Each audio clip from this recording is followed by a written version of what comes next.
तीन युवकों ने एक क्राइम शो देखकर प्लान किया लगभग एक परफेक्ट क्राइम। उनसे मैं इतनी नफरत तो करता ही हूँ कि उन्हें बर्बाद करने के लिए उनसे दोस्ती तो क्या उनके गले भी लग सकता। कल स्ट्राइक करते हैं। बहुत होगी नेट प्रैक्टिस, सीधा गेम।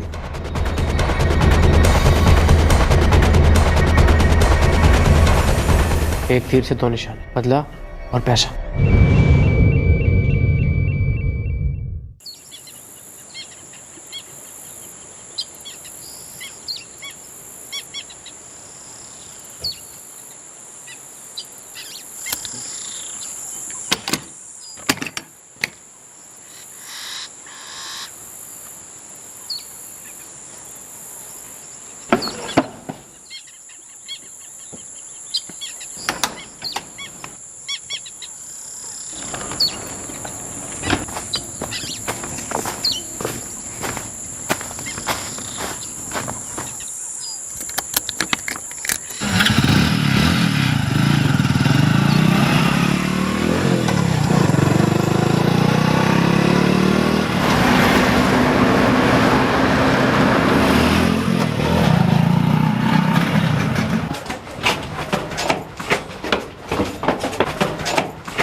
जगह की सेटिंग हो गई भाई अपनी। कहाँ पे? सरदौली गांव, यहाँ से आधा घंटा दूर है। कैसे मिली? पहचान है, जगह एकदम सेफ है, एकदम सुनसान जगह है, अपने लिए एकदम परफेक्ट है। चलो एक काम तो हुआ। सुन, आज हमने कुछ वीडियो स्टडी की थी, तू दिखा दे से। हाँ देखा।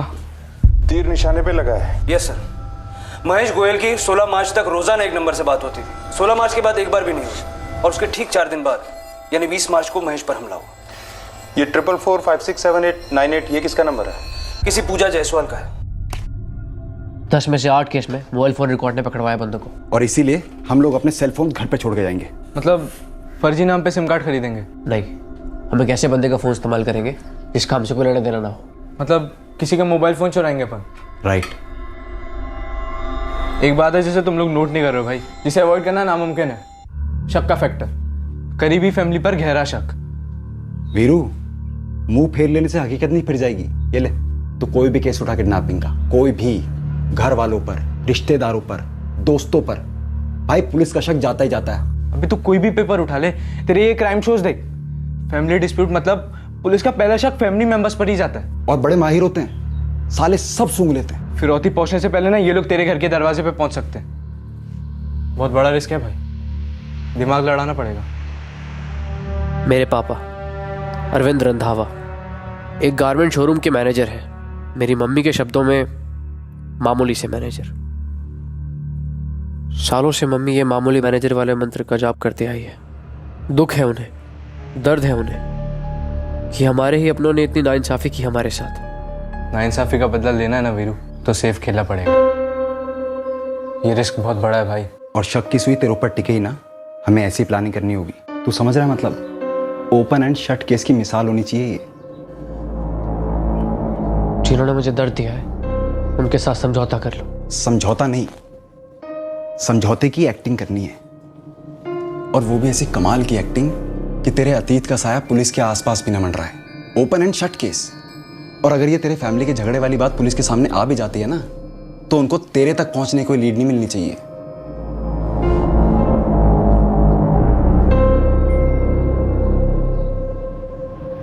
मेरे दादाजी गुरदयाल रंधावा हमारे शहर के टेक्सटाइल इंडस्ट्री का बड़ा ही जाना माना नाम है। मेरे चाचा जी ऋषभ रंधावा आज ये बिजनेस चला रहे हैं। ओए बाइक चलाऊंगा के बच्चे ना का मतलब समझता नहीं है। पापा यश के पास भी है पापा, प्लीज ना। तू अभी सिर्फ 14 साल का है, तुझे कोई लाइसेंस नहीं देगा। दादाजी लाइसेंस तो रोड पे चलाने के लिए लगता है ना, मैं तो बस कॉलोनी में चलाऊंगा। बोले ना पापा से। समार बस कर, अब तू फाइनल एग्जाम में टॉप के नंबर ला, मैं तुझे गियर वाली साइकिल खरीदूंगा। पापा प्लीज दिला दीजिए ना। तक वही चलाना, मैटर क्लोज। पापा प्लीज ना पापा। क्या हुआ भैया, पापा मान गए? क्या मान गए यार, गियर वाली साइकिल दिलाने की बात की है, अब नाचो खुशी में। अरे पर एक महीना गुड बॉयज की एक्टिंग की थी, होमवर्क भी पूरा किया था और इसके बदले खाली गियर वाली साइकिल। सिर्फ 4 साल और फिर देखियो 18 बर्थडे पे ना आप एक बाइक खड़ी होगी। ओए निकम्मो, अपने ख्याली बाइक से ना नीचे उतरो और चलो चल के तैयार हो। स्कूल जाना है कि नहीं जाना? मतलब आप ही हो ना असली विलन, आप ही पापा के कान भरती हो मेरे खिलाफ। हाँ ठीक है, विलन हूँ मैं और मुझे नहीं बनना अच्छी मम्मी। हाँ और यार। बाइक तो तेरी 18 के बाद भी नहीं दिल दूंगी मैं। देखा तूने लड़के कैसे बाइक चलाते हैं, फुर फुर फुर करके। एक मेरी बात सुन लो, मैं तो अपनी बाइक लेके ही रहूंगा, फुर फुर फुर। गुरदयाल टेक्सटाइल्स, जिसमें मेरा और मेरे पापा का बराबर का हिस्सा होना चाहिए था, जिसके प्रॉफिट में बराबर का हिस्सा होना चाहिए था, और मुनाफे से आने वाली खुशियों में भी। देख बेटा, अगर तुझे स्कॉलरशिप मिल रही है तो हमें बड़ी खुशी है, लेकिन लाखों रुपया खर्च करके मैं तुझे यूके नहीं भेज सकता पढ़ाई के लिए। हमारी हैसियत नहीं है। सिर्फ हमारी हैसियत नहीं है, उनके बच्चों को तो फालतू की चीजें भी मिलेंगी और मेरे बच्चे को पढ़ाई के लिए भी पैसे नहीं मिलेंगे। उन लोगों की वजह से हमें अपनी जिंदगी इतनी नाप तोल कर जीनी पड़ रही है, लेकिन आप तो चुप रहेंगे, मुंह नहीं खोलेंगे, कुछ रहेंगे एक मैनेजर के मामूली से ओहदे पर। बस कर संगीता, बस कर। अगर पापा जी ने मेरे साथ सोतेलो जैसा व्यवहार किया तो इसमें मेरी क्या गलती है? हैं? एक तो मैं उनकी नाइंसाफी झेलूं, ऊपर से तेरे ताने। तो झेल सिर्फ आप रहे हैं ना, हम लोग तो ऐसे ही शिकायत कर रहे हैं। हमें तो ये ऐशो आराम की जिंदगी रास नहीं आ रही है ना। बचपन से मैं मम्मी पापा को ऐसे लड़ते देखते आया हूँ। मम्मी को आज तक कभी मुस्कुराते हुए नहीं देखा, और इस सब की वजह वो एक आदमी। मेरे दादाजी ने मेरे मम्मी पापा के साथ, मेरे साथ गलत किया, और मेरे चाचा जी ने ये गलत होने दिया। देख वीरू, अबे हमारा प्लान सिर्फ तभी कामयाब हो सकता है जब तू तेरे दादाजी, तेरे चाचा जी और वो उनके बच्चे समर और अमन का दिल जीत ले, सुलह कर ले उनसे। और अमन को 100% भरोसा होना चाहिए तेरे ऊपर। उसे भरोसा होगा वो तभी तेरे पास आएगा, और फिर हमारे साथ। और उसके बाद अपन फिरौती मांगेंगे, वो लोग दे देंगे और पुलिस अपना सर खुजाती बैठेगी जिंदगी भर, और अपन लोग विदेश जाएंगे आगे पढ़ने के लिए। उनसे मैं इतनी नफरत तो करता ही हूँ कि उन्हें बर्बाद करने के लिए उनसे दोस्ती तो क्या उनके गले भी लग सकता हूँ। उन लोगों ने मुझे जिस खुशी से दूर रखा, उसी खुशी को छीनूंगा मैं। रोएंगे वो लोग। प्लान था वीरू के चाचा के दूसरे बेटे 11 साल के अमन को किडनैप करने का। फिरौती के पैसों से वीरू फॉरेन यूनिवर्सिटी की फीस भरने की सोच रहा था और अपने दादा और चाचा की फैमिली को तड़पते हुए देखना चाहता था। वीरू और उसके दोस्तों ने एक क्राइम शो को देखकर इस किडनैपिंग और मर्डर का प्लान बनाया था।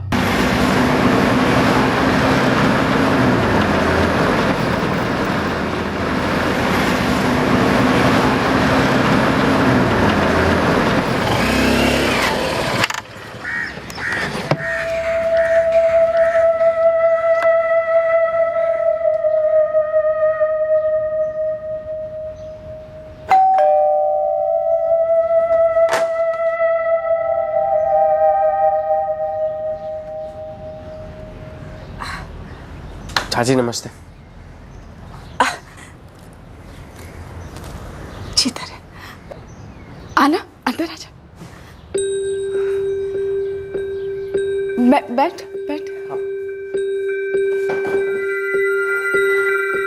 तुझे बता नहीं सकती कितनी खुशी हो रही है मुझे तुझे देख के। बच्चों को बुलाती हूँ मैं। समर, अमन, अरे जल्दी आओ तो। समर। हाँ। अरे आके देख तो सही कौन आया है। यार मम्मी गेम भी खेलने नहीं देते हो आप। अरे अमन तू भी आ। पहचाना? पहचान। वीरू भैया। चाची ये समर है, कितना बड़ा हो गया है, और ये छोटे तो मुझे पहचाना ही नहीं। अमन बेटा, तेरे अरविंद ताऊ जी है ना, उनके बेटे हैं ये, तेरे बड़े भैया वीरू भैया। अच्छा तुम लोग बैठो, बातें करो, मैं कुछ खाने को लेके आती हूँ। बैठ। मैं दादाजी के घर एक अरसे के बाद आया था। चाची और छोटे भाइयों को आखिरी बार कब मिला था मुझे याद भी नहीं, लेकिन 4 साल पहले की रात मुझे याद है। दादाजी मिलने आए थे हमें, हमारे घर। वो रात मैं कभी नहीं भूल सकता।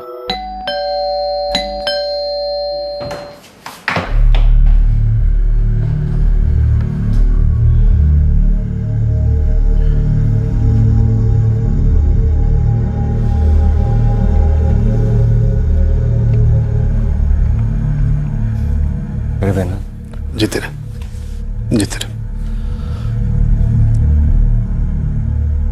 दादाजी ऐसे पेश आ रहे थे जैसे कि वो मेरे पापा पर बहुत बड़ी मेहरबानी कर रहे थे। परविंदर को जानता है तू? मेरा दोस्त बाजवा पर्स वाला। वही, वो मेरे लिए कुछ भी करेगा। मैंने उससे बात की, वो एग्री हुआ तुझे नौकरी देने। उसके शोरूम का तो मैनेजर होगा। पापा जी, मैं मैनेजर? पापा जी, हमारी अपनी मेल में क्यों नहीं? तुम अगर बीच में ना ही बोलो तो बेस्ट रहेगा। तेरी उम्र और काबिलियत के हिसाब से रोज रोज ऐसी नौकरियां नहीं मिलती, और शायद ना ही कभी आएंगी। दूसरा मौका मिला है जिंदगी में। अपने स्वभाव पर काबू रख और घर को देख। इससे ज्यादा मैं तेरे वास्ते और कुछ ना कर पाऊंगा। चलता हूं। पापा जीते रहे।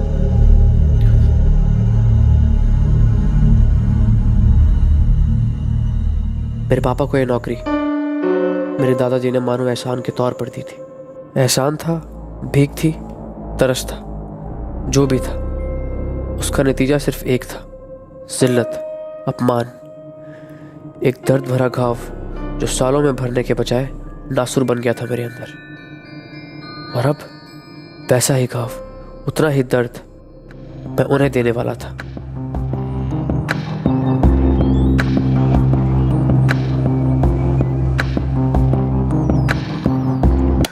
ऐसा रास्ता ढूंढना होगा जहाँ पे एक भी सीसीटीवी कैमरा ना हो। वे पहले ये तो लॉक कर ले कि अमन को कहाँ से उठवाना है। वो तुम दोनों करोगे, मैं अमन के सामने नहीं आ सकता, ऑब्वियस है। लेकिन वीरू, तू एक बात बता, देख तू तो प्लान के खातिर उनसे सुलह करने के लिए मान गया, और तेरे मम्मी पापा भी मान गए। क्या तू पापा जी के घर गया था? चाची और अमन समर से भी मिला? तेरा दिमाग खराब हो गया है क्या? तू फिर से दलील कराना चाहता है हमें? मम्मी ऐसे बैठे बैठे सोचते रहोगे तो कभी आगे नहीं बढ़ पाएंगे। और क्या दिक्कत है उनसे मिलने में? वो भी तो परिवार है हमारा। तो तुझे क्या लगता है तेरे एक बार वहां होकर आने से तेरे दादाजी और चाचा जी हमें अपना लेंगे, प्रॉपर्टी में बराबर का हिस्सा दे देंगे? मम्मी देखिए, मुझे जो लगा मैंने वही किया। अब चाची, बच्चे सब लोग खुश थे मुझे देखकर। और क्या दिक्कत है?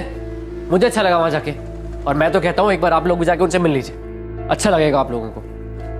तू भूल रहा है कि गलती उनकी थी। ठीक है, गलती उनकी थी, और हम तो सुधार सकते हैं। उन्होंने पहले की तो हम तो कर सकते हैं। और एक बात मुझे गारंटी के साथ पता है कि वो लोग भी यही चाहते हैं।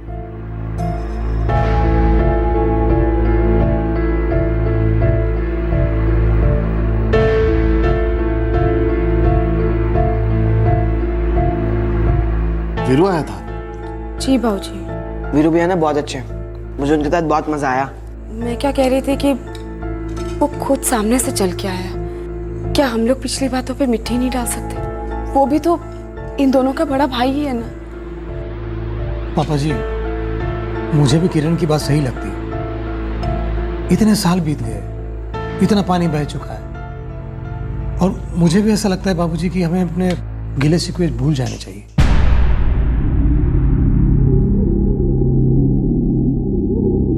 आज सुबह दादाजी का सामने से फोन आया था पापा के पास। मुझे लगता है अब सब पहले की तरह नॉर्मल हो गया है। देख भाई, रातों रात टूटे हुए रिश्ते जुड़ते नहीं हैं, और हमको भी कोई खास जल्दी थोड़ी नहीं। ये सारा टाइम अपनी प्लानिंग परफेक्ट करने में लगा देंगे, अमन की हर मोमेंट को बारीकी से ऑब्जर्व करने में लगा देंगे, और सही वक्त आने पर अमन को उठाएंगे, 50 लाख मांगेंगे, जेब हल्की होगी उनकी और दिल भारी।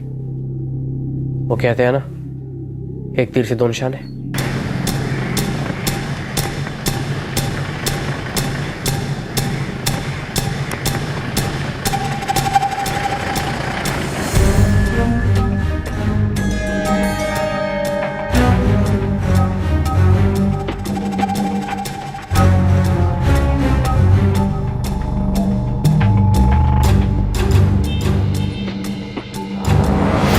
अकेला कभी नहीं रहता है वो, स्कूल हो या कहीं हो। या तो समर होता है उसके साथ, नहीं तो उसकी माँ होती है। मतलब उसे अकेले कॉर्नर करने की कोई गुंजाइश नहीं है। एक छोटा सा मौका है हमारे पास अजय। देख, जब स्कूल खत्म होता है और बच्चे बस की तरफ जाते हैं, तब अमन का ग्रुप वहां पहले पहुंचता है, समर का बाद में।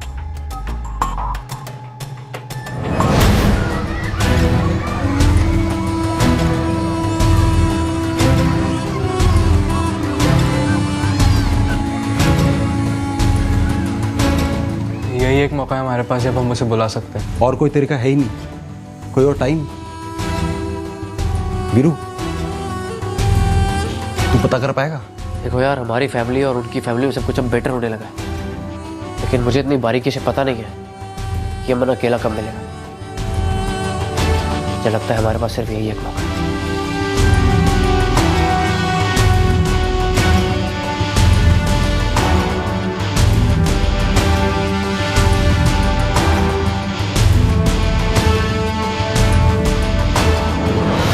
ऐसा लगता है ना जैसे कल की ये बात हो जब हम सब साथ में रहते थे। ये समर, ये तो मेरे पेट में था, और वीरू 5 साल का। मुझे तो कभी कभी लगता है जैसे पिछली जिंदगी हो। सब कुछ कितना बदल गया है ना तब से। हम लोग कितना बदल गए हैं। हम चाहे ना तो फिर से सब कुछ बदल सकते हैं, और प्यार से तो और भी जल्दी बदल सकते हैं, है ना भाभी?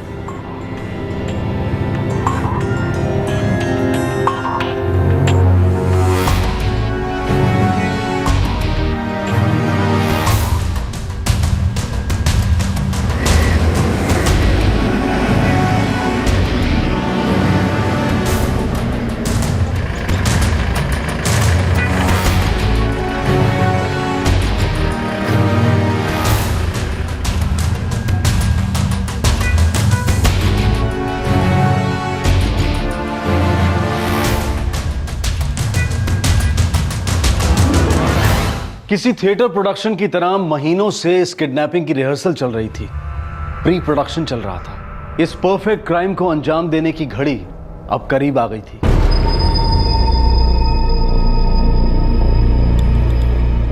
दे, मैं निकलता हूँ। हाँ रुक, वैसे तो मैंने इसके सारे स्टिकर मार्क्स निकाल दिए हैं और रास्ते पे कोई सीसीटीवी कैमरा भी नहीं है, लेकिन अपने को कोई चांस नहीं लेना है। और ब्लैंक हेलमेट किसी को याद ही नहीं रहेगा। ले ऊपर से मैं गॉगल्स भी पहनूंगा। अगर स्केच बनाने की नौबत भी आएगी तो पुलिस का आर्टिस्ट क्या स्केच बनाएगा?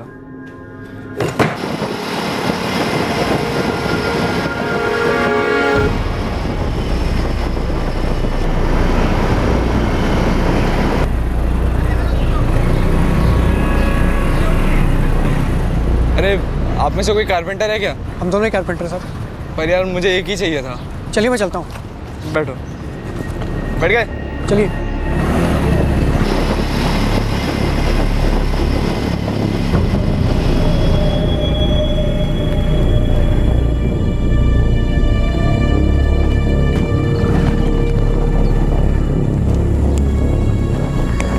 क्या हुआ साहब? अरे बस यहीं रुकना है, पापा आएंगे, वो आपको ऑफिस ले जाके काम दिखा देंगे। कितनी दूर ऑफिस? अरे यही 10 मिनट का रास्ता है, पर क्या है ना, वो ऑफिस की चाबी पापा के पास ही रहती है। अच्छा रुको, मैं पापा को फ़ोन कर लेता हूँ, 1 सेकंड ना। फ़ोन?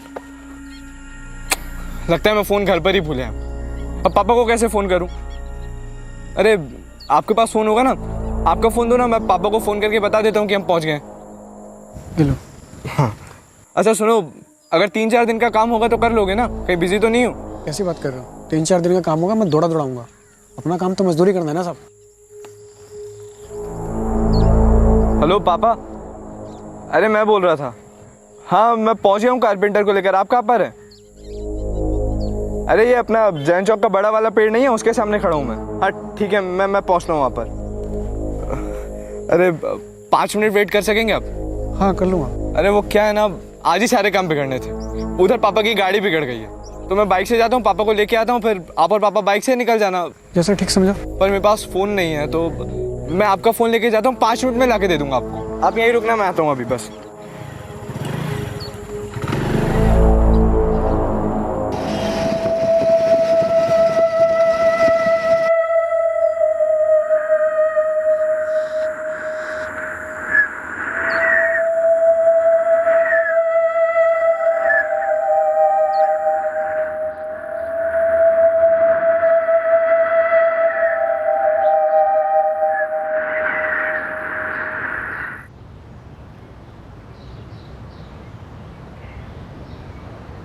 क्या कह रहे?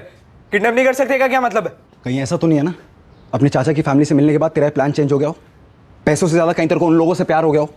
नहीं, मकसद वही है, दर्द देना, उन्हें चोट पहुंचानी है। तो फिर माजरा क्या है? देख देख, सब कुछ प्लान हो चुका है, हमें पता है कि हमें अमन को स्कूल के बाहर से उठाना है, तो अब प्रॉब्लम क्या है? मुझे लगता है हमारा प्लान परफेक्ट नहीं है। किस एंगल से परफेक्ट नहीं है? तूने कभी सोचा है अगर मैंने अमन को स्कूल बस के पास अपने पास बुलाया तो, और वो नहीं आया तो, या उसे समर को बुला लिया तो, और अगर मैं पकड़ा गया तो वहां पे जाके? और सबसे बड़ी बात, अगर हम पहली बार में उसे उठाने में कामयाब नहीं हुए तो दूसरी बार वहां जाकर वही काम करना, 100% फंसेंगे। भाई मेरे, तू नेगेटिव सोच ही मत। स्कूल से लेकर सरदोली गांव तक पूरा रूट स्टडी किया मैंने। एक सीसीटीवी कैमरा नहीं है रास्ते में, और घर पूरा साफ है, कोई पंगा नहीं है, जीरो रिस्क। ये देख, ये फिरौती का कॉल करने के लिए फोन भी अरेंज हो गया अपने पास, और लाश फेंकने के लिए तालाब भी मार्क कर लिया हमने। एक सीसीटीवी कैमरा नहीं है वहां पर, और तेरे को तेरी फैमिली को मिले हुए उन लोगों से 4 महीने हो चुके हैं। तू कह रहा है अमन तेरे पास नहीं आएगा? ऐसे कैसे हो सकता है यार? और कोई तेरे पे क्यों शक करेगा? देख वीरू, अभी नहीं तो कभी नहीं। अरे तुम लोगों को समझ में क्यों नहीं आ रहा है यार? अमन को नहीं उठा सकते मतलब नहीं उठा सकते। अबे लाइफ के 8 महीने दिए मैंने इस प्लान को। 3 रात बैठ के तेरे क्राइम शोज देखा है, सबके एक एक गलतियां नोट की हैं, तो अब सब प्लान हो गया तो तुझे नहीं करना। अपना गुस्सा कंट्रोल में रख, समझा? बदले की आग को क्या हुआ? तेरी ठंडी पड़ गई? और तेरी यूके में पढ़ने के प्लान को क्या हुआ? बे सोच, 50 लाख रुपए मिलेंगे हम लोगों को, 50 लाख। सब बांटेंगे तो लगभग 16.5 लाख रुपए। ये प्लान शुरू किसने किया था? हैं? तूने कहा था भाई बदला लेना मेरे को। अरे बदला लेना है, बदला भी लेना है और पैसे भी चाहिए, और उन्हें जिंदगी भर का दर्द भी देना है, लेकिन अमन के जरिए नहीं। अमन बहुत रिस्की है, समर को उठाते। समर को? अबे तू पागल है? समर 14 साल का, उसे उठाना बहुत मुश्किल हो जाएगा। क्लोरोफॉर्म हाथी को भी बेहोश कर देता है। तो मेरे भाई को मिलना भी तो चाहिए अकेला। मिलेगा, जरूर मिलेगा। मैंने समर के मोमेंट्स को बहुत बारीकी से स्टडी किया है, वो अकेला मिलेगा हमें। हलवा क्या चाहे आराम से हाथ में आएगा।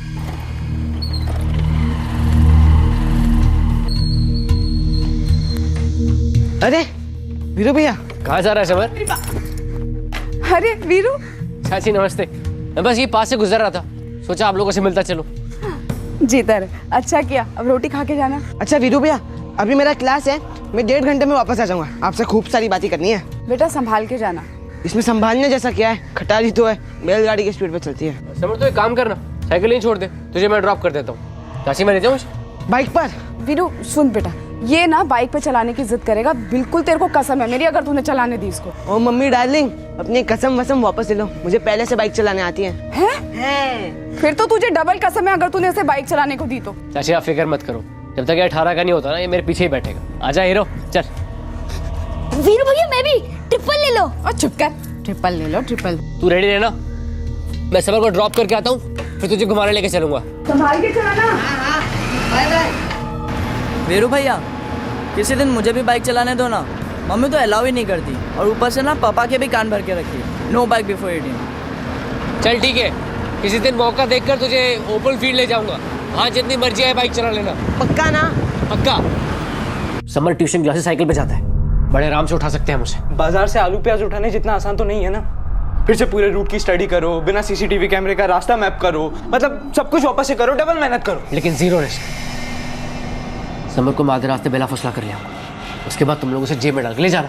और दूसरी बात, अगले हफ्ते स्कूल की छुट्टियां चालू है।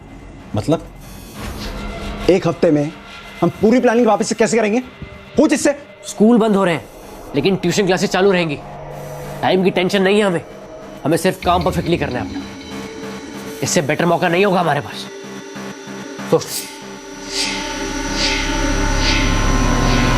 गुरदयाल, उसका दूसरा बेटा ऋषभ और ऋषभ की पत्नी किरण, इन तीनों को हल्का सा भी शक नहीं हुआ कि 14 वर्षीय समर को अब जान का खतरा है, और पहले शिकार 11 वर्षीय अमन था। दूसरी तरफ वीरू के माँ बाप को भी बिल्कुल खबर नहीं थी कि उनके बेटे की तरफ से ये टूटे रिश्तों को फिर से जोड़ने की कोशिश दरअसल बदले के इरादे से की गई साजिश का एक हिस्सा था। तो तुझे हमारी दवाई का सैंपल मिलता, और याद रख हमारी दवाई बहुत कड़वी है। जिसके बोलो उसके शपथ खाने को तैयार हूँ साहब। मैं तो 1 साल से याशी के कॉम्प्लेक्स में गई ही नहीं हूँ। मैं बटाटे की बोरी लेने बाहर जा रहा था, तब मैंने देखा, और फिर इसने अगर मुझे बताया। और वीरू अपने दोस्तों के साथ सीरियस अध्ययन में लगा हुआ था कि इस तरह इस परफेक्ट क्राइम की प्लानिंग की जाए ताकि तहकीकात उनकी चौखट तक कभी न पहुंचे। अब शिकार की घड़ी बहुत पास आ गई थी। वीरू, अजय और कमल ने जुर्म के सारे निशान मिटाने की बारीकी से प्लानिंग कर ली थी। एक परफेक्ट क्राइम होने जा रहा था, एक ऐसा जुर्म जो नफरत के दलदल से जन्मा था और लालच की गोद में पला था। पूरे 5 गियर हैं, स्पीड भी कंट्रोल कर सकते हैं, बिल्कुल आपकी बाइक की तरह। भैया ये साइकिल मैं भी चलाऊंगा, बोल देता हूँ। हेलो, पापा ने सिर्फ ये मेरे लिए खरीदी, ओके? तो इसे मैं ही चलाऊंगा। हाँ, तू चला सकता है कभी कभी, लेकिन बच्चों अगर इस पे एक भी खरोच चाहिए ना तो तू देख लियो, वो तेरी आखिरी राइड होगी। ये क्या रूल है? मैं नहीं मानता ये rule. Not fair Samar. Aman तेरी साइकिल नहीं तोड़ेगा, अच्छे से चलाएगा। क्यों अमन? भैया आप इसे जानते नहीं हो, ये ना कुछ भी तोड़ सकता है, इससे कुछ नहीं आता। भैया ये तो मुझे डफर ही समझता है। अमन तू चिंता मत कर, 3 साल बाद इसकी बाइक आ जाएगी, फिर ये साइकिल तेरी। मैं 3 साल वेट नहीं करूंगा, मैं पापा को बोल के थोड़े दिन में ही ऐसी साइकिल खरीद लूंगा, वो भी गियर वाली। तो जा ना भाई, मंगवा ले, जा भाई, गुड नाइट। समर चलो भाई, बहुत हो गई तुम्हारी गियर वाली साइकिल की पूजा, कुछ खा पी लो। वीरू तू भी चल बेटा, आजा। अरे चाची, ये समर और अमन मुझे साइकिल के बारे में समझा रहे हैं। साइकिल वैसे अच्छी है चाची, कभी कभार मन करता है कि मैं भी बच्चा बन जाऊं। बचपन बहुत अच्छा था। हाँ ये तो है, बचपन कभी लौट के थोड़ी ना आता है। अच्छा चलो चलो जल्दी आ जाओ। समर तू सुनना है ना मेरी बात? हाँ मम्मी, आता हूँ। हाँ फिर। हाँ।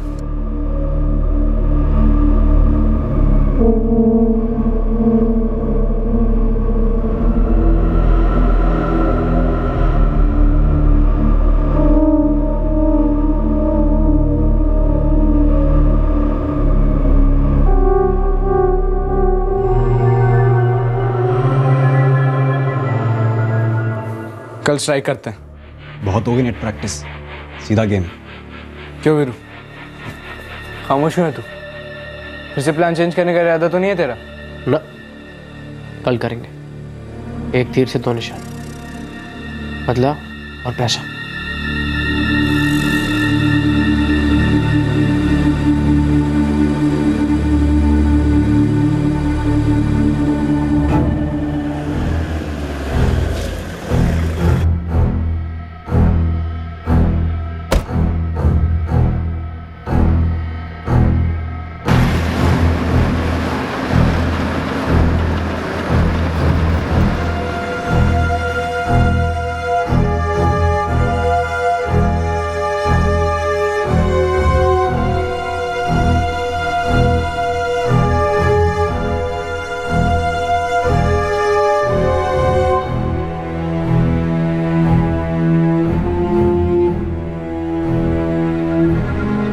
मम्मी मैं क्लास के लिए निकल रहा हूँ।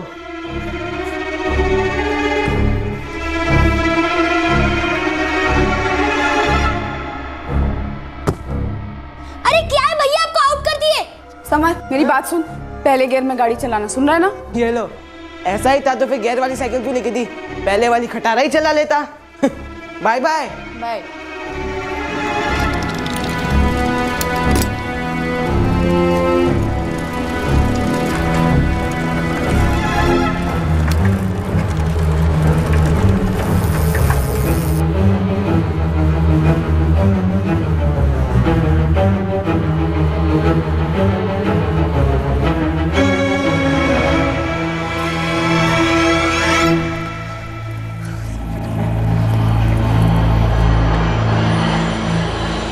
वीरू भैया आप यहाँ? ट्यूशन जा रहा है?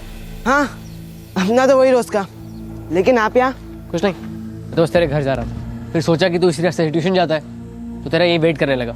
कुछ काम था? देख मैं तुझे बताऊंगा ना, वो हमारे बीच में रहना चाहिए। चाचा चाची दादाजी या फिर अमन, तो किसी को नहीं बताएगा। हाँ मैं किसे बताऊंगा, बोलो ना। बाइक चलाएगा? बाइक? हाँ, मेरी यूनिवर्सिटी की बैक रोड खाली रहती है। बोल। यार लेकिन अभी मेरा 5 मिनट में क्लास है, हम क्लास के बाद चल सकते हैं? क्लास के बाद जाएगा तो चाची को पता लग जाएगा ना, बेकार का बवाल होगा। लेकिन अगर क्लास नहीं जाऊंगा तो भी तो मम्मी को पता चल जाएगा। एक दिन क्लास बंक कर लेगा ना तो ट्यूशन वाले देखकर फोन नहीं कर देंगे। वो तो वैसे भी नहीं करते, लेकिन मैं कभी क्लास बंक नहीं करता। ठीक है, तेरी मर्जी है। मुझे लगा तुझे बाइक चलाने में इंटरेस्ट है, इसलिए सिखा दूंगा। तो मार लूं बंक? मैं तो सोचता भी नहीं और पूछता भी नहीं। एक दिन क्लास बंक कर लेगा तो तेरा ना तो मेरे अपना नाम आ जाएगा ना ही निकल जाएगा। बाकी तेरी मर्जी है, ऐसे मौके बार बार नहीं आते। चलो फिर, आज क्लास की छुट्टी, आज बाइक चलाएंगे। लेकिन ये साइकिल का क्या करूं? साइकिल वही पार्क करते हैं जहाँ हमेशा पार्क करता है, वो तेरी ट्यूशन क्लास के बाहर। मैं तेरा मेन रोड पे वेट करता हूँ। ठीक है, जल्दी आना।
एक ऐसा दिन था जब समर के घर वाले चिंता और डर के भवंडर में खिंच जाने वाले थे।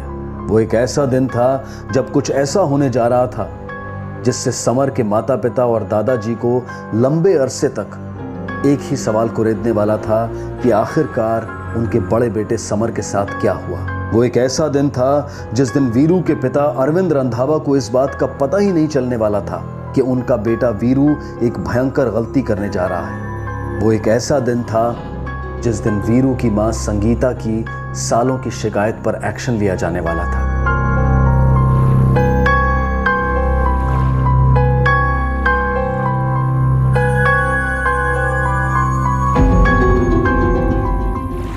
अरे वीरू भैया, हम यहाँ प्रैक्टिस करेंगे? अरे नहीं यार, हम बैकग्राउंड में प्रैक्टिस करेंगे। तो फिर यहाँ क्यों? तू क्वेश्चन बहुत पूछता है। आजा, तुझे अपने फ्रेंड से मिलवाता हूँ।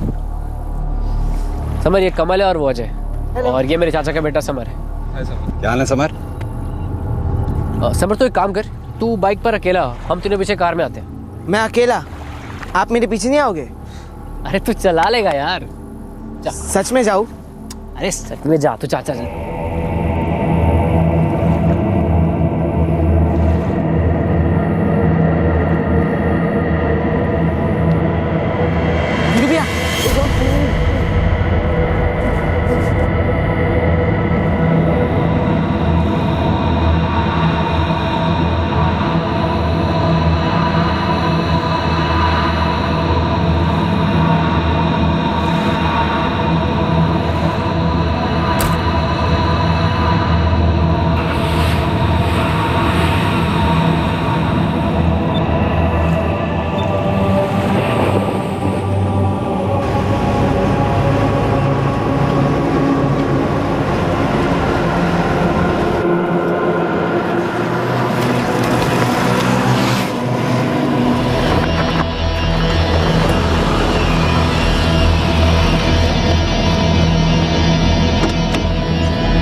अब बवाल होने दो, उसके बाद कमल तू घर पे फिरौती के लिए फोन करेगा। एक काम खत्म, अब रोकड़ा।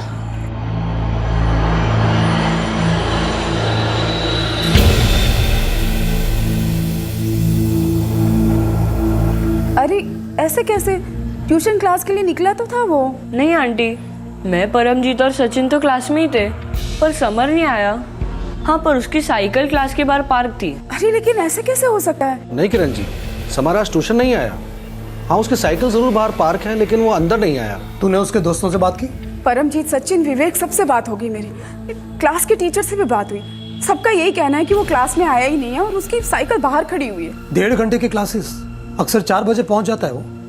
5:30 बज रहे हैं, इतनी देर के लिए गया काम? आप अभी के अभी घर आ जाइए, मुझे कुछ ठीक नहीं लग रहा है। तुम टेंशन मत लो, मैं बस पहुंचा ही समझो। क्या हुआ ऋषभ, घर पर सब ठीक है? पापा जी, समर ट्यूशन क्लास गया था, साइकिल बार पार्क्ड है, लेकिन लड़का अंदर गया ही नहीं। 1.5 घंटे के क्लासेस होते हैं, किसी को नहीं मालूम वो कहाँ गया। घर भी नहीं पहुंचा अभी तक। तो फिर कहाँ चला गया वो? नहीं तो वीरू तो घर पर ही है। लो तुम बात कर लो उससे। वीरू, वीरू। हाँ मम्मी। लेकिन हुआ क्या है? बेटा, ये किरण चाची का फोन है, पूछ रही है तुम्हारी समर से कुछ बात हुई थी क्या? तुम उससे मिले थे क्या? नहीं तो क्या हुआ? तो बात करो। हेलो। वो समर ट्यूशन क्लास गया था, अभी तक घर ही नहीं लौटा और टीचर का कहना है कि वो क्लास में भी नहीं आया। 3:30 बजे क्लास खत्म होती है और 4 बजे तक घर भी आ जाता है। तो अब तो 5:30 हो रहे हैं, उसका कुछ पता ही नहीं है। चाची आप चिंता मत कीजिए, मैं भी आता हूँ बस। क्या हुआ? चाची कह रही है समर मिल नहीं रहा है, अभी तक घर नहीं लौटा। अरे ला, मैं तेरे पापा को फोन करती हूँ, हम लोग भी पहुँचते हैं वहाँ। अरे आप चिंता मत करो, कोई मूवी भी चला गया होगा चाची से झगड़ा करके, मैं देखता हूँ, मिल जाएगा, कोई बात नहीं। अरे ऐसे कैसे?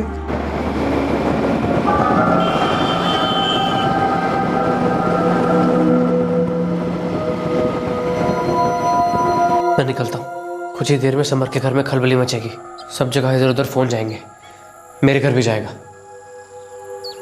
ठीक है, तू निकल, हम तेरे को ठीक 7:15 बजे फोन कर देंगे। अरे सुन, तू वापस आएगा हाँ 8:30 तक। बॉडी ठिकाने लगानी हमने।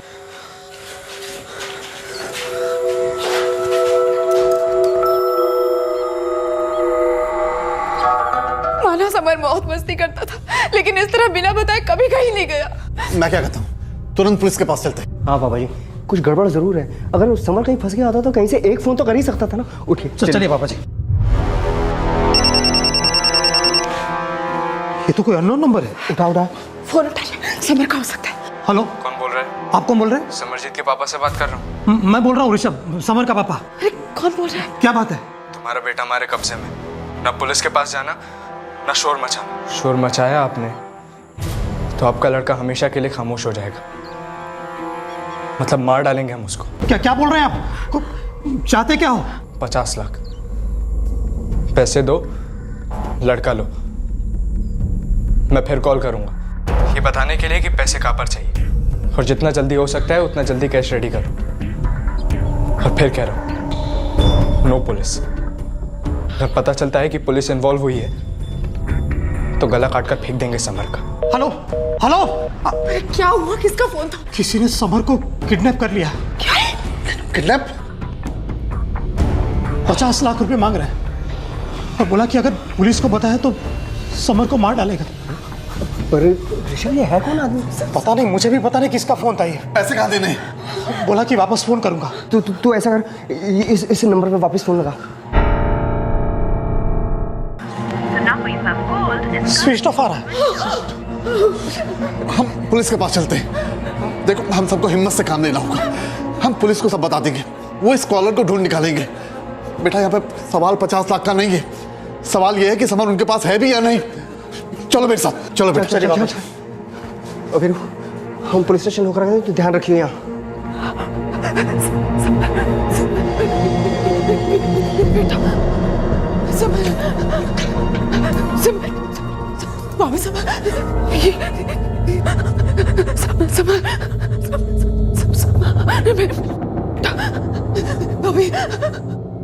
अरे जान अटके उन लोगों की समर में, चुपचाप 50 लाख कैश निकाल के दे देंगे। मुझे लगता है पुलिस के पास जाएंगे। लेकिन बाय चांस मैं फिरौती का कॉल करता हूँ और तेरे चाचा समर के पापा बोलते कि वो पुलिस के पास ही जाएंगे, ऐसा हुआ तो? भाई अगर ऐसा हुआ तो वीरू तेरे को संभालना पड़ेगा, तेरे को रोकना पड़ेगा उन्हें पुलिस तक जाने से। अरे फिर तो बेड़ा करके, अगर मैंने उनको रोका तो वो लोग मुझे शक करेंगे। तो क्या करें, पुलिस के पास जाने दे उन्हें। अरे मेरे दादाजी और चाचा जी के पास बहुत पैसा है, 50 लाख तो यही ऑफिस में पड़े रहते होंगे। मुझे नहीं लगता कि वो समर की लाइफ के साथ रिस्क लेंगे। हम पैसे मांगेंगे और वो लोग दे देंगे।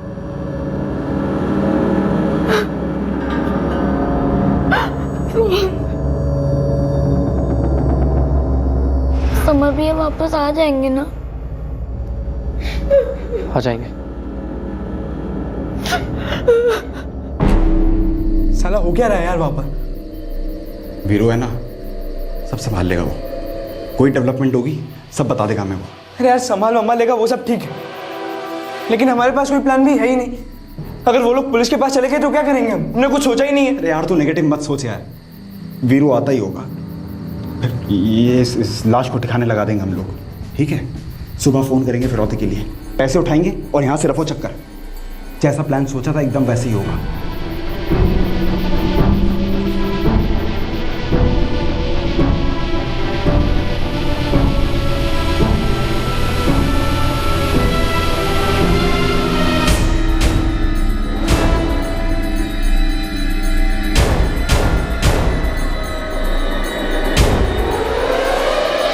जिस तरह से जुर्म की प्लानिंग हुई थी उसी तरह से प्लान को अंजाम दिया गया था, लेकिन अब वो हो गया था जो तीनों दोस्तों ने सोचा भी नहीं था। समर के पिता, दादाजी और वीरू के पिता तीनों पुलिस के पास चले गए थे, जिसकी वजह से उनकी सारी प्लानिंग पर पानी फिर गया था। समर के घर वालों को क्या मालूम था कि उनका गुनहगार उन्हीं के घर का था, जिसने उनकी सारी खुशियां, सारे अरमान कुचल कर रख दिए थे। पीड़ित और मुजरिम दोनों की दुनिया में डर, दुविधा और दर्द फैलता जा रहा था। तीनों युवक फर्स्ट टाइम क्रिमिनल्स थे।